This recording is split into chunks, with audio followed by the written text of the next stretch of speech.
Okay, I guess we're live. I've never done this before. I thought it might be fun. It's just me in the shop right now. We got the Viper here up on the lift. As you can see, there's no suspension. You can see the front. There's no suspension anywhere on the Viper. There's no steering rack. So we have this thing blown apart right now.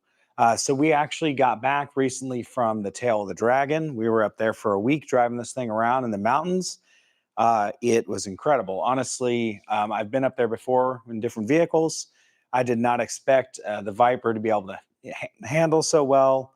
I mean, we have our Nitron coilovers, thanks to the guys at Inertia Labs, and those helped out tremendously. We had the suspension all set up the way I wanted it to, corner balanced and everything, and that was great. During the trip, we noticed some movement in the back of the car. Which we just pushed through, and a leak developed from the steering rack. So when we got it back up here, we put it up on the lift. Steering rack is definitely leaking. So we ordered up a rebuild kit for that. We have that right over here. We're tearing it apart and rebuilding that right now. And we found that a rear ball joint was letting go, and the wheel, you could just grab the rear wheel and move it around. So all the control arms are out right now. They're at Griffith Performance. They're actually getting powder coated. We have new bushings, so all new bushings are going in. We're going with poly bushings. Considered spherical, but since it's not really a race car, we're just going with poly bushings. All new ball joints, some real nice,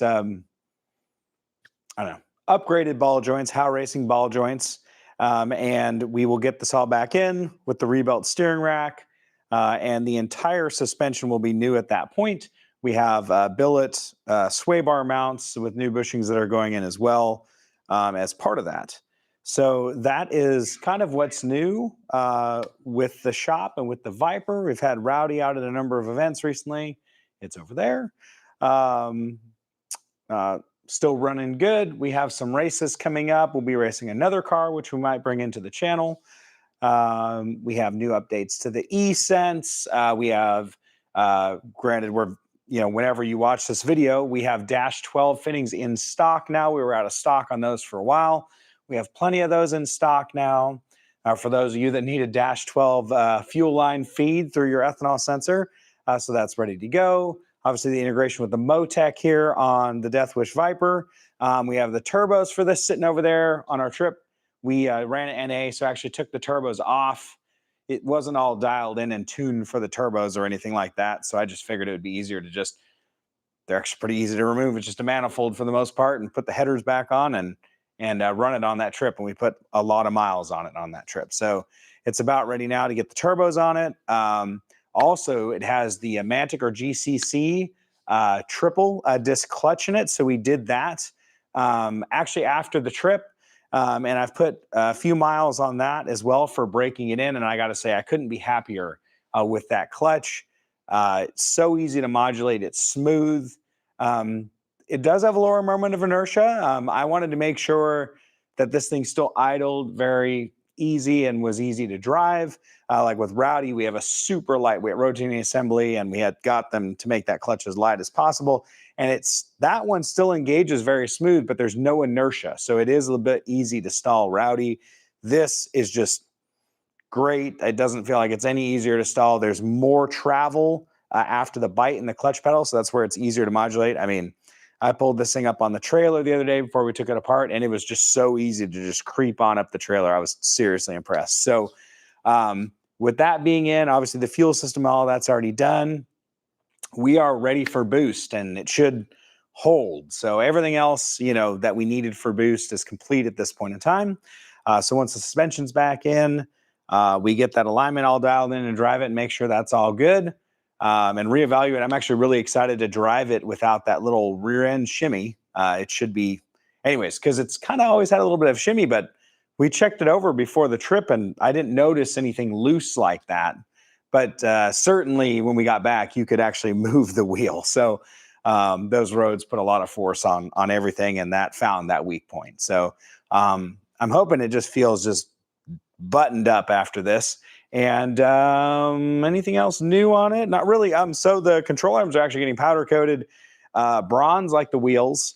and the spindles are getting powder coated to match. I don't know if you can see it in the camera, but this blue from the nitron coil spring. Really, the reason for that is just because we can, and Griffith Performance does powder coating, and they wanted to do it. And the control arms are so nasty. I mean, wherever this sat, it had corrosion on the aluminum. So I wanted them to get media blasted and cleaned up anyways. So I figured, hey, why not do something fun with it instead of just a boring black? So I still have to get this thing up. We're going to scrub all the wheel wells out. The frame from all the power steering leaking, we're going to get that all. I can actually pressure wash it right here. The wash bay's over there, so we'll have to mop this out. But I think we're just going to clean the whole undercarriage, the chassis, inside the wheel wells and everything before that all goes back in. And we will basically have a new, everything new. It will be new under this Viper. I mean, the wheel bearings are already all new. All the brakes are already all new.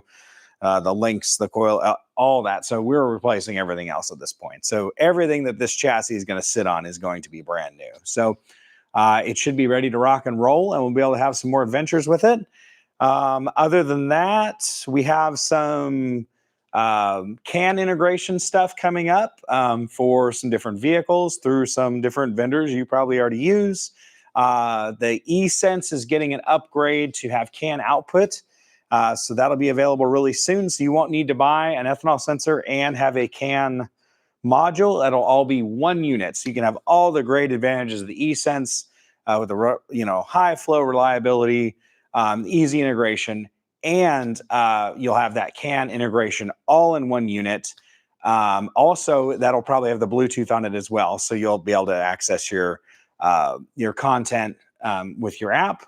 And also plug it right into your BMWs, your Subarus, any of your standalones you want to use CAN for, possibly some of the Mopars and GM stuff, depending on how one of our partners that does the software, obviously we don't make tuning software, but the guys that do, they will be able to utilize that directly. So you won't need multiple devices and wiring and everything else to get all that to work. So that's all coming.